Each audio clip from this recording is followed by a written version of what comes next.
Today we are going to demonstrate a case of tracheal stenosis. We have planned to dilate and see if stenting is needed. This is a 30-year-old female with history of OP poisoning. She was intubated and ventilated for 7 days and she underwent tracheostomy after that. And there have been attempts of difficult decannulation or decannulation failure.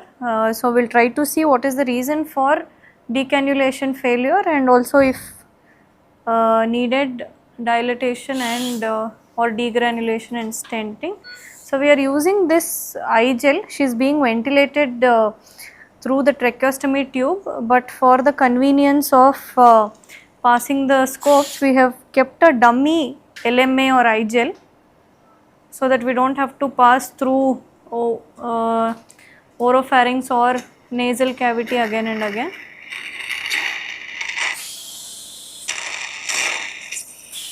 So here we can see that there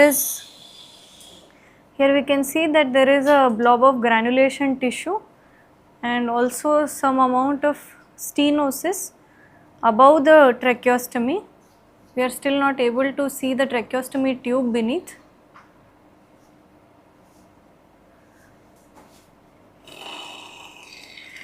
Okay. So we will change over to rigid bronchoscope. We will intubate with the smallest bronchoscope, that is a 7 mm barrel, and we will do serial dilatation.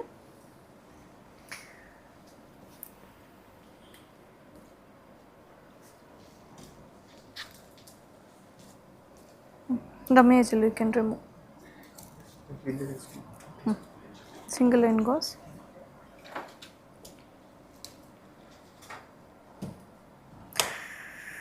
So because she is ventilated through the tracheostomy tube, we have like ample time to put the rigid barrel.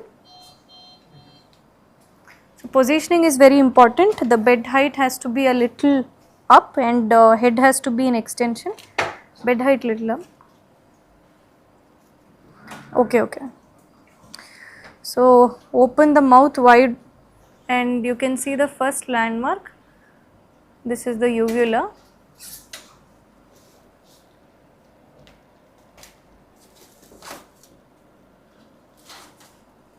So once we see the uvula, lift till we see the epiglottis. We can see the epiglottis clearly. Then again lift to see the vocal cord like this.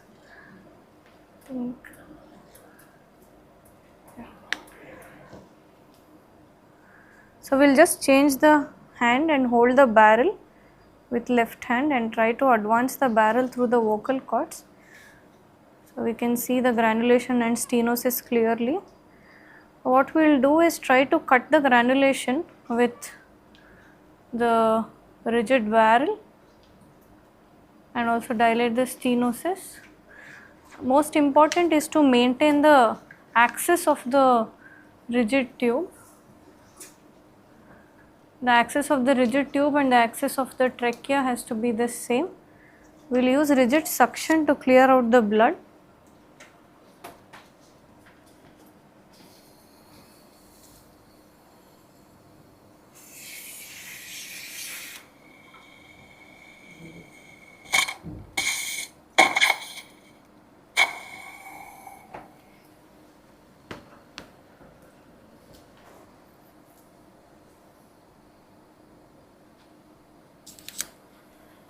So here we can already see the tracheostomy tube. What we will do is try to get the tracheostomy tube out and pass the barrel through and through. Deflate the tracheostomy cuff. Suction. This is a little sharp, so I think it's not getting suctioned out. Any other suction is there? No.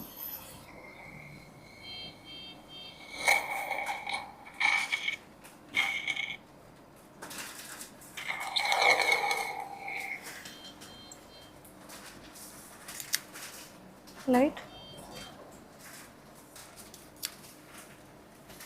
So here we can see that the cuff is deflated and we can already see the carina here. So we will pull out the tube tracheostomy tube slowly. Coming out more. Under vision, we'll try to get the tracheostomy tube out. Suction, please.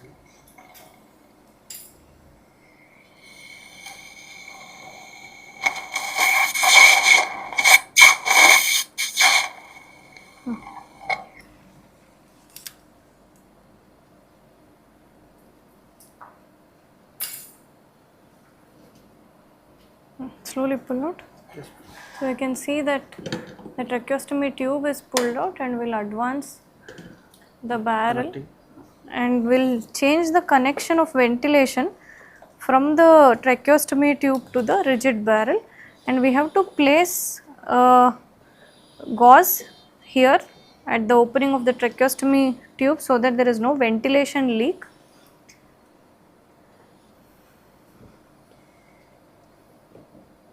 Hold this one here.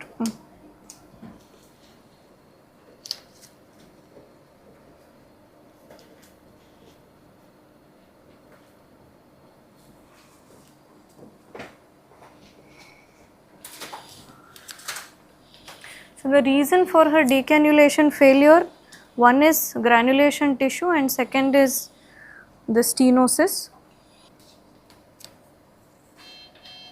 So here we will try to pull back the barrel and see how the lumen is. You can see that the lumen is a bit narrow. This will need a little bit of dilatation. We will switch over to the next size barrel. Just see how easily the 7 mm barrel is going through. Next will be with a 9 mm barrel. So we will extubate and either we can mask ventilate or put the tracheostomy tube back, but we have already closed it. So we can just mask ventilate till the time we are changing over the size of the barrel.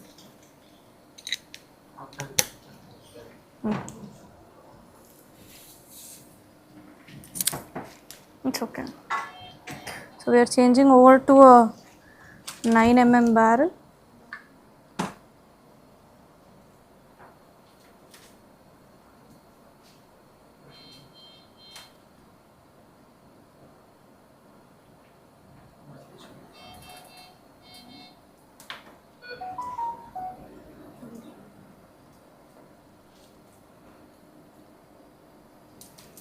So here you connect madam ventilation, connect ventilation.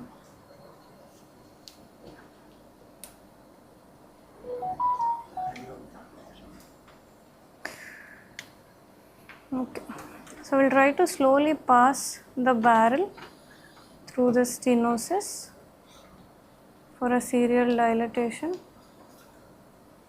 9 mm is easily passing.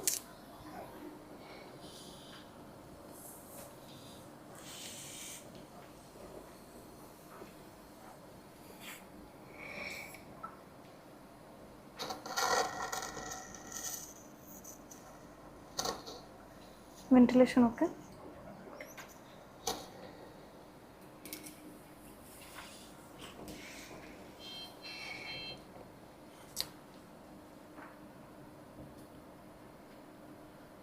So when we are trying to pull back, there might be some resistance with the ventilation tube.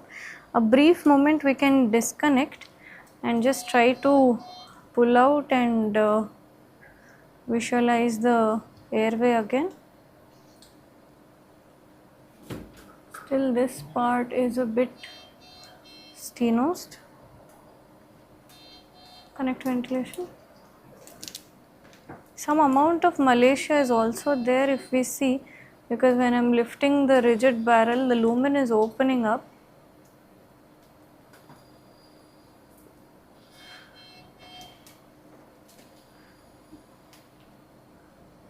Disconnect once.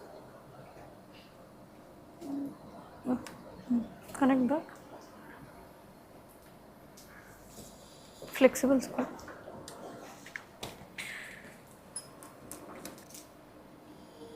that will go in that. The flexible we'll use a flexible bronchoscope to assess the airway. We can see here that because of the tracheostomy tube and the cuff, the airway is very badly injured, the posterior wall suction.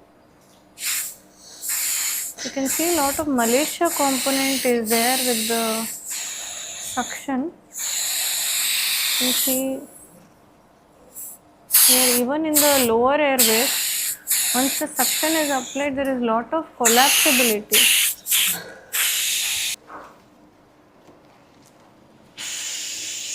Telescope.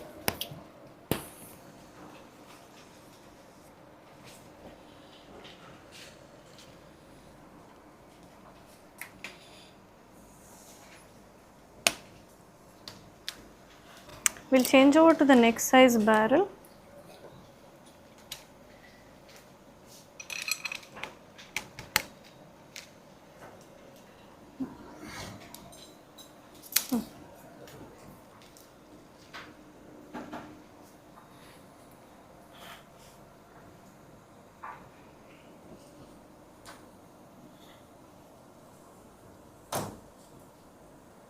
To pass the 12 mm rigid barrel through the stenosis, here we have to be really careful because the wall is already damaged. We have to make sure we are in the axis and slowly try to pass the barrel. Any kind of resistance felt, we need not force the barrel. Slowly we can just try to dilate and I think there is a bit of stenosis there, but okay.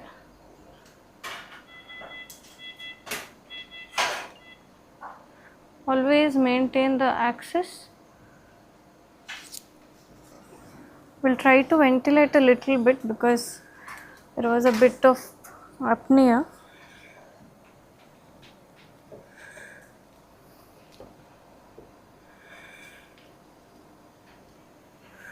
Now that we have oxygenated or ventilated for some time, we will try to pull the barrel and assess the lumen.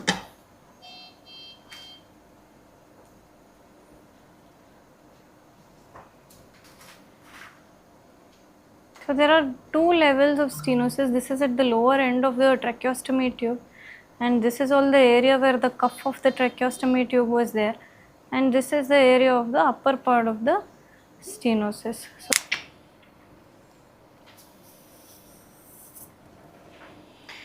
So we'll try to put some suction and see if the airway is collapsing here. You can see that the airway wall is very friable.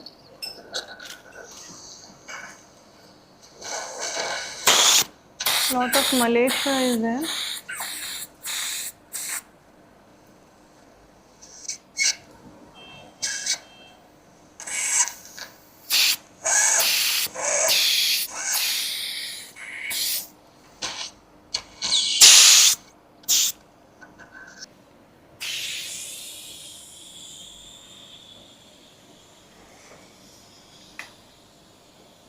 What?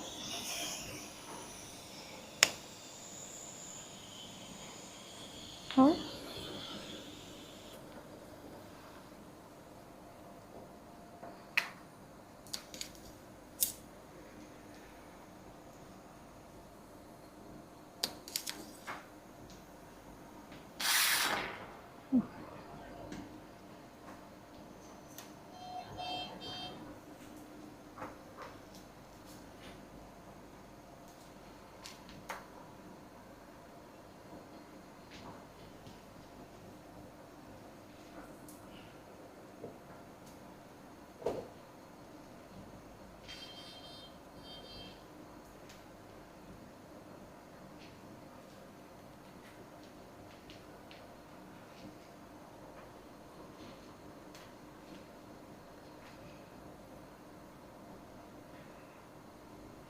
Ventilation.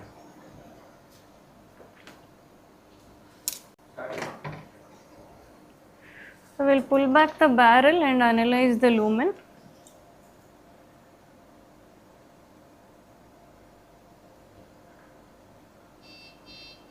So we have to start from here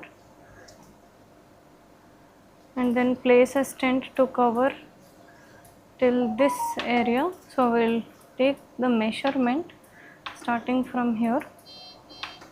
Okay, I think there is a mark on the scope, and we'll pull back to place the stent here. Scale.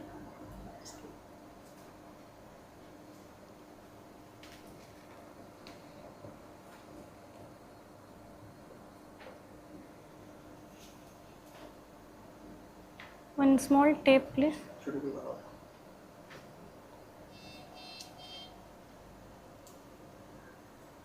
Yeah.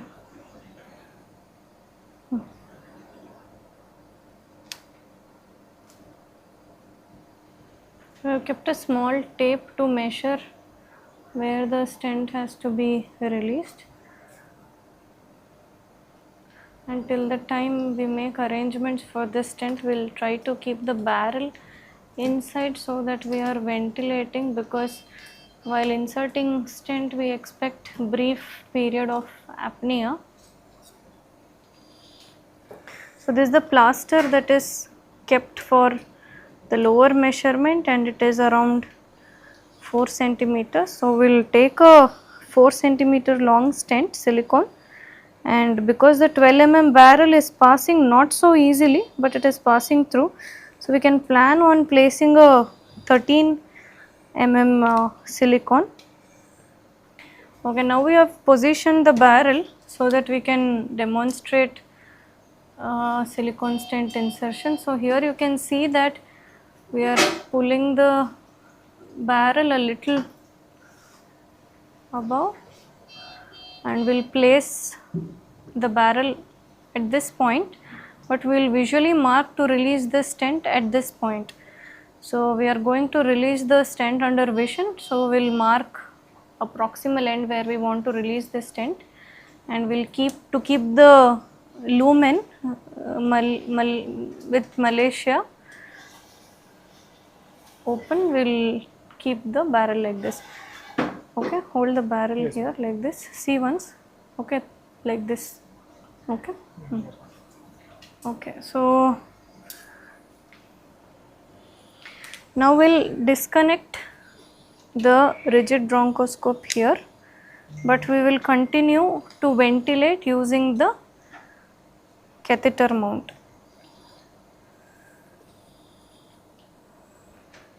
So before we insert the stent, again because we have made so much of movements, we will try to make sure that the barrel is in the same position.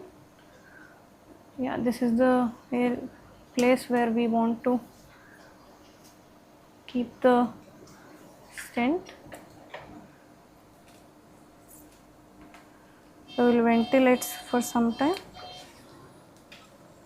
So in between the steps we can keep ventilating.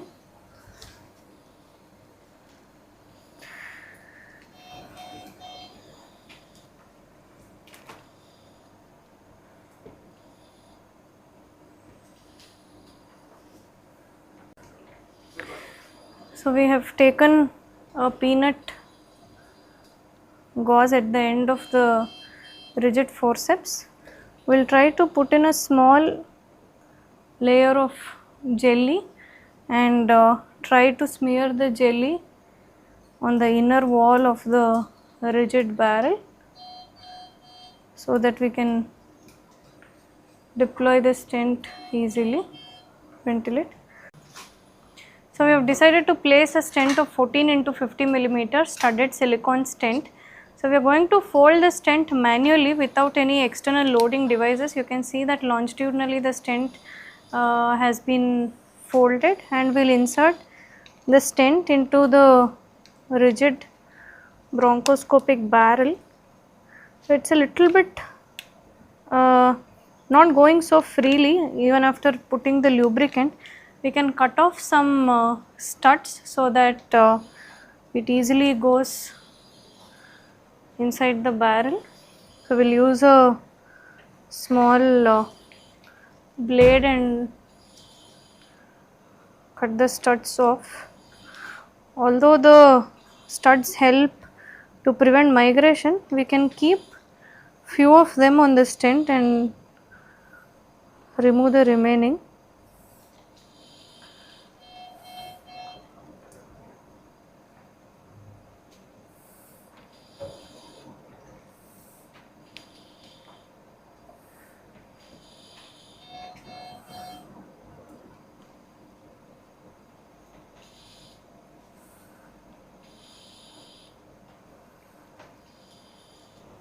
So now this will help us in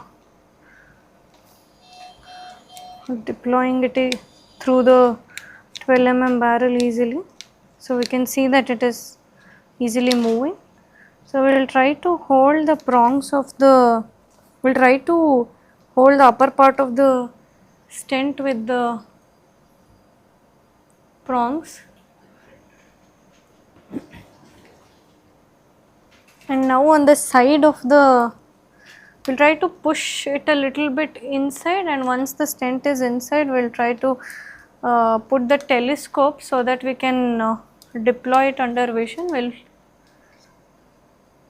put the telescope around it so you can see that we can see the stent being pushed.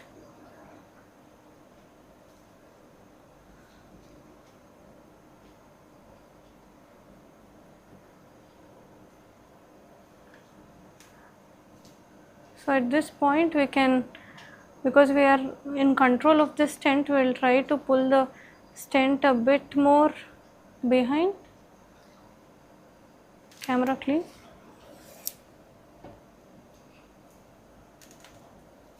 So this period of brief apnea is there, but we have already adequately pre-oxygenated the patient. So I am pulling the rigid barrel to see. I think this is the point where we wanted to release the stent. We can release it here. Release and close the forceps, close the forceps. So we'll keep it here. We'll try to use a Fogarty at this point of time. So you can see here the stent is still little folded. We'll try to put a Fogarty and try to open it.